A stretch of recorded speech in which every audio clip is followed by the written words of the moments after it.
மனிதானே மகத்தானவன், மனிதானே மகத்தானவன், மனிதானே மகத்தானவன். அனைவருக்கும் வணக்கம். பதிவுக்கு போறதுக்கு முன்னாடி நம்ம சேனல் சப்ஸ்கிரைப் பண்ணாதவங்க சப்ஸ்கிரைப் பண்ணுங்க. தமிழகம் முழுக்க ஒரு 2 நாளா நிறைய விஷயங்கள், அதாவது டீலிமிட்டேஷன் பத்தி பேசிட்டு இருக்காங்க. இதை தாண்டி சட்ட ஒழுங்குன்னு நிறைய அங்கங்க கொலை நடக்கிறது, இதை பத்தி நம்ம பேசிட்டு இருக்கோம். இதெல்லாம் கண்டுக்காத ஒரு அரசுன்ற மாதிரி இன்னைக்கு ஒரு நிலைப்பாடு இருக்கு. ஆனா இன்னைக்கு கைமீறி போயிருச்சோன்ற மாதிரி தான் இன்னைக்கோட அரசோட நிலைமை இருக்குன்றது எல்லாருக்கும் தெரிஞ்ச விஷயம்தான். ஆனா இது ஆளுங்கட்சிக்கு தெரிஞ்சுதான் இந்த மாதிரி சரியா நேத்து அண்ணாமலை அவர்கள் டிராமான்னு நிறைய பேர் சொல்லிட்டு இருந்தாங்க. அரசியல் வல்லுநர்கள் எல்லாம் ஏன் டீலிமிட்டேஷன் ஒரு நடக்காத ஒரு விஷயத்துக்காக அனைத்து மாநிலத்துக்கும் ஆட்களை கூட்டி நம்ம தமிழகத்துல ஒரு மீட்டிங் போடணுன்ற மாதிரி சொல்லிட்டு இருக்காங்க. ஆனா அத்தனை எதிர்ப்புகள் இருந்தாலும் இன்னைக்கு சில விஷயங்கள் புரிஞ்சுக்க வேண்டிய விஷயம், வேற வழியே இல்லை அரசுக்குன்ற மாதிரி தான். அதாவது எல்லாம் கைமீறி போயிருச்சுன்ற மாதிரி தான் இன்னைக்கு பேசப்படுறாங்க. காரணம் என்னன்னா, நிறைய சட்ட ஒழுங்கு நிறைய விஷயங்கள் இருந்தாலும் இன்னைக்கு நாக்பூர்ல இந்த மாசம் 30ஆம் தேதி பாரத பிரதமர் மோடி அவர்கள் நாக்பூர் ஹெட் ஆஃபீஸுக்கு போறதா சில செய்திகள் வருது. அந்த இடத்துல நிறைய இப்ப பாஜக தலைவர் யாருன்னு எல்லாம் நிறைய விவாதிக்கப்படுறதா சில சொல்றாங்க.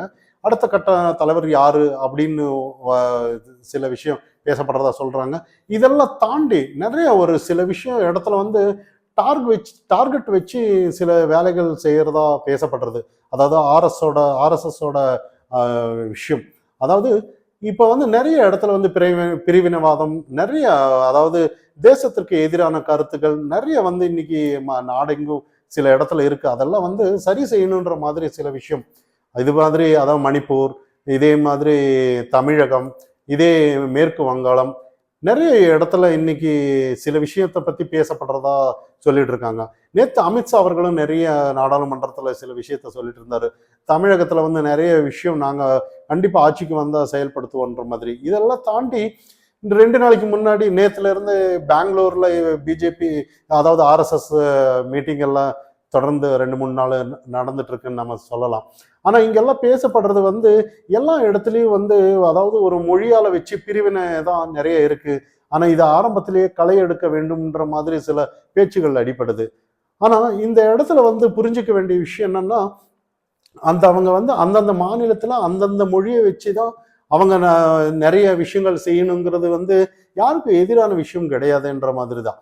இப்ப அதை தானே இன்னைக்கு இவங்க மொழியை வச்சு பேசுறாங்கன்னா, இப்போ இதுக்கு முன்னாடி காங்கிரஸ் வரும்போது கூட இந்திய திணிச்சாங்க. இன்னைக்கு மோடி அரசு அதை திணிக்கலன்னு எல்லாருக்கும் தெரியும். இருந்தாலும் ஆனா எல்லாரும் இதை வச்சு அரசியல் செய்யறது உண்மையிலே ஒரு ஆக்கப்பூர்வமான அரசியல் இல்லைன்றது தான் பேசப்படுறது. அடுத்தது மேற்கு வங்கத்துல சில விஷயங்கள் இன்னைக்கு பேசப்படுறாங்க.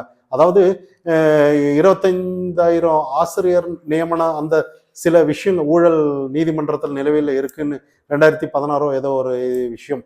அது அந்த தீர்ப்பு நிலுவையில் இருக்கு. ஆனா அது வந்துட்டான்னா மேற்கு வங்க அரசு இருக்காதுன்ற மாதிரி சில பேச்சுகள் அடிப்படுது. அங்க ஜனாதிபதி ஆட்சி வருதுன்ற மாதிரி. ஆனா இன்னும் அதை தாண்டி இன்னும் பிஜேபி அந்த இடத்துல வலுவா இருக்குன்ற மாதிரி, அவங்களோட வளர்ச்சியில அந்த இடத்துல மும்முரமா இருக்காங்கன்றது சில செய்திகள் பேசப்படுறாங்க.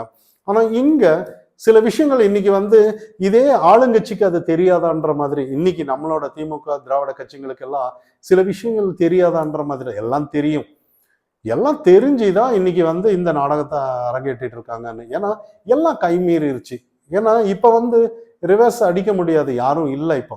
அதாவது இதே நீட்டுக்கு எதிராக சில நிலைப்பாடு எடுத்தாங்க. அதே மாதிரி சில விஷயத்த எதிர்க்க முடியாது. அதை வச்சு அதை மாதிரி சில விஷயங்கள் இன்னைக்கு மக்கள் எல்லாம் விழிப்படைஞ்சிட்டாங்கன்னு தான் பார்க்கணும். ஆனா இன்னைக்கு சில விஷயங்கள் இன்னைக்கு இதே டீலிமிட்டேஷன் 2026க்கு பெரிய லெவல்ல கை கொடுக்குமோ? ஏன்னா இவங்க இதுக்கு முன்னாடி ஒரு இந்தி காங்கிரஸ் கூட்டணின்னு நிறைய ட்ராமாலாம் பண்ணாங்க. அதுல எல்லாம் விலகிட்டாங்க. இப்ப நேத்து மம்தா பானர்ஜி யாருமே வரலன்னு தான் நம்ம பார்க்கப்படணும் இங்க. ஆனா இங்க கர்நாடகா முதல்வர், இதுலயே நிறைய இங்க நாடகம் நிறைய இருக்கு.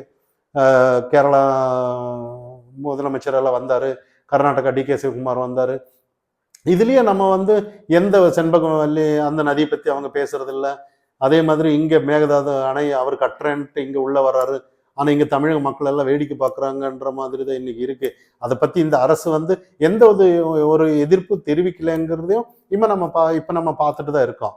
ஆனால் இப்போ இதெல்லாம் ஒரு நாடகம்னு தெரியாதான்ற மாதிரி தான் இன்னைக்கு நம்ம பார்க்கணும்.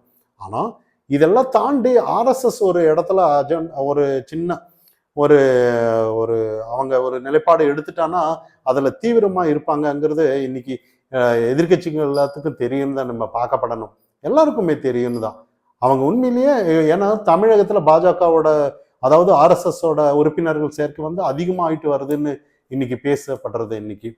அப்போ அடுத்த 2026 வந்து ஏதோ ஒரு நல்ல ஒரு தொலைநோக்கு பார்வை அவங்க வந்து, ஏன்னா இன்னைக்கு அமித்ஷா சொன்ன மாதிரி நாடு வந்து ரொம்ப வளர்ச்சி அடைந்த தேசமா மாறிட்டு வர்ற நேரத்துல இன்னைக்கு மொழி வச்சு அரசியல் சின்னத்தனமா பண்ணிட்டு இருக்க கூடாதுன்ற மாதிரி நிறைய நாங்க ஆட்சிக்கு வந்தோம்னா கண்டிப்பா இதே நிலைப்பாடு நிறைய அவர் சொல்லியிருந்தாரு. லாஸ்ட் டைம் மெட்ராஸ் வரும்போது கூட சொல்லியிருந்தாரு அமித்ஷா அவர்கள், இந்த மாதிரி பொறியியல் துறை, மருத்துவம் எல்லாமே பயிற்று மொழி தமிழ்ல சொல்லி கொடுங்கன்ற மாதிரி இது பண்ணாங்க. ஆனா இதெல்லாம் இந்த அரசு ஏத்துக்க மாட்டாங்கன்னு தான்.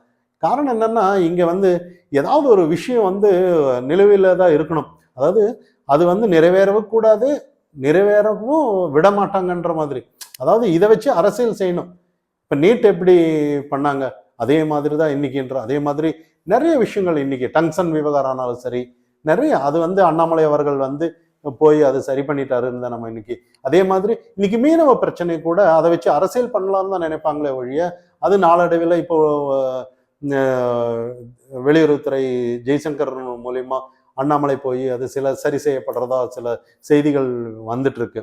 ஆனா இப்போ இன்னைக்கு இந்த விஷயம் இன்னைக்கு தமிழகம் முழுக்க வந்து எல்லாம் இன்னைக்கு சட்ட ஒழுங்கு சரியில்லைன்னு எல்லாம் அங்கங்க சொல்லிட்டு இருக்காங்க. ஒரு பக்கம் எல்லாம் ஒரு எதிர்ப்பு இருக்குன்னு ஆளுங்கட்சிக்கு தெரியும். இதெல்லாம் தாண்டி ஊடகம் வந்து கையில இருக்கிறதுனால இந்த விஷயங்கள் எல்லாம் வெளிவராம தான் இவங்க பார்த்துட்டு இருக்காங்கன்னு நமக்கு எல்லாமே தெரியும். ஆனா இதுக்காக தான் அண்ணாமலை அவர்கள் வீதி தோறும் எல்லாரும் வீடு வீடா எல்லாம் போய் அவங்க வந்து எதிர்ப்பு காட்டணும்னு சொல்லி எல்லாம் டாஸ்மார்க்ல போய் அவர் லாஸ்ட் 2 நாளைக்கு முன்னாடி மகளிர் அணிக்கு சில கோரிக்கைகள் வச்சாரு. அவங்க எல்லாம் போய் போஸ்ட் ஒட்டி நிறைய விஷயங்கள் நடந்தது. அதனால வந்து மக்கள் இன்னைக்கு விழிப்படைஞ்சிட்டாங்க, ஏன் இது பண்றாங்க என்ன பண்றாங்கன்னு சில விஷயங்கள் பட்டுருச்சுன்னு நம்ம பார்க்கணும். அடுத்ததான் இன்னைக்கு வந்து கூட்டணி கட்சி பத்தி இன்னைக்கு வந்து நிறைய வந்து இன்னைக்கு ஊடகம் தான் பேசிட்டு இருந்துச்சு. இன்னைக்கு ஆளுங்கட்சியே சில பயம் வந்திருக்கான்ற மாதிரி தான். அதாவது நிறைய அதாவது எடப்பாடி பழனிசாமி அதாவது ஏடிஎம்கேவுக்கு வந்து யாரோ ஒருத்தர் வந்து வலை வீசுறாங்கன்ற மாதிரி, நீங்க மாட்டிராதீங்கன்ற மாதிரி நிறைய விஷயங்கள் இன்னைக்கு சொல்லிட்டு இருக்காங்க. அதாவது ஏடிஎம்கேங்கிறது ஒரு சின்ன கட்சியா என்ன, அவங்க என்ன சின்ன இப்பதான் வளர்ற கட்சி என்ன, அவங்களுக்கு தெரியாத விஷயமா? சரி, அப்படியே இருந்தாலும் ஆளுங்கட்சிக்கு அது என்ன வந்துச்சுன்னு தான். ஏன்னா நிறைய ஆளுங்கட்சி சார்ந்தவங்க வந்து எடப்பாடிக்கு ஏதோ ஒரு பாசம் இருக்கிற மாதிரி நீங்க கொஞ்சம் ஜாக்கிரதையா இருங்க, கூட்டணிக்கு வலை வீசுறாங்கன்ற மாதிரி. ஆனா உண்மையிலேயே எடப்பாடி பழனிசாமி அவர்களும் இன்னைக்கு என்ன நிலைப்பாடுன்னா, அதாவது கொள்கை வேறு கூட்டணி வேறுன்னு சில விஷயத்த சொல்றாரு. ஆனா கண்டிப்பா பாஜக கூட்டணி வருமானன்றத அப்படி வந்துட்டான்னா உண்மையிலேயே டிஎம்கே கண்டிப்பா ஃபெயிலியர் இருந்தா நம்ம பார்க்கப்படணும். இதெல்லாம் தாண்டி நிறைய வந்து இன்னைக்கு சட்ட ஒழுங்குன்னு எதிர்ப்பு அலைகள் வந்து நிறைய அங்கங்க இருந்துட்டு இருக்கு. ஏன்னா இன்னைக்கு வந்து விஜய் அவர்களும் கூட விஜய் அவர்கள் அறிக்கை கொடுக்குறாரு. இப்போ கூட ஜாக்டோஜியோ வந்து நீங்க நம்ப வச்சு ஏமாத்துறீங்கன்ற மாதிரி ஒரு அறிக்கை கொடுத்திருந்தாரு. ஆனா அப்படி கொடுத்திருந்தாலும் கூட இதெல்லாம் ஒரு லேட்டானதா, அதாவது ஏதோ எப்பத்துல இருந்து போராடிட்டு இருக்காங்க இவங்க. ஆனா இவரு லேட்டா வந்து இப்பதான் நான் இருக்கேங்கிறது காட்டுறாரா என்னன்னு தான் இன்னைக்கு நம்மளால புரிஞ்சுக்க முடியறது இல்லை. இதுக்கு வந்து இவருக்கு எதிர்காலத்துல ஒரு கமல்ஹாசன் வருவாரோன்ற மாதிரி சில கருத்துக்கள் இங்க இருக்கு. ஆனா இங்க சில நிலைப்பாடுகள் நிறைய மக்கள் மத்தியில கேள்விகள் நிறைய இருக்கும். காரணம் என்னன்னா எல்லாமே இந்த அரசு வந்து இந்த மாதிரி ஒரு ட்ராமா எல்லாமே அரசியல் செஞ்சுட்டு இருந்தான்னா மக்கள் வீதியில தைரியமா போக முடியறது இல்லை.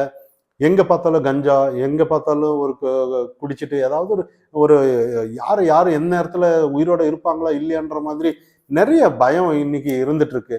ஆனா இதெல்லாம் ஒரு அரசு கண்காணிக்கலைன்னா நாடு எங்கதான் போகுன்ற மாதிரி நம்ம பாக்குறோம்.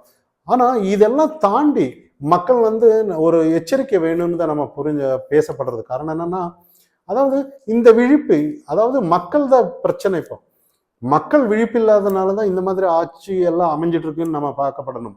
இதே மக்கள் நல்ல ஒரு ஆட்சியை யாராவது எடுத்துட்டு வந்து அப்ப வந்து ஏதாவது ஒரு பிரச்சனை இருந்தா பரவாயில்ல. இப்ப மக்கள் வந்து ஏதோ ஒரு காசு வாங்கிட்டு ஏதோ அந்த நேரத்துல இப்போ எல்லாம் அரசியல்வாதிங்க ஒரே ஒரு நிலைப்பாடு என்னன்னா, அந்த எலெக்ஷன் நேரத்துல ஏதாவது ஒரு பேச்சு பொருளாக்கி அதை ஒரு காசு கொடுத்துட்டாங்கன்னா நமக்கு ஓட்டு போட்டுருவாங்கங்கிற ஒரு தைரியம் இருக்கு. ஆனா அது இல்லைன்ற மாதிரி மக்கள் ஒரு தடவை விழிப்படைஞ்சு 2026 வந்து வேற விதமான ஒரு களமா மாறணும்னு தான் நம்ம பார்க்கப்படணும். மனிதா நீ மகத்தானவன்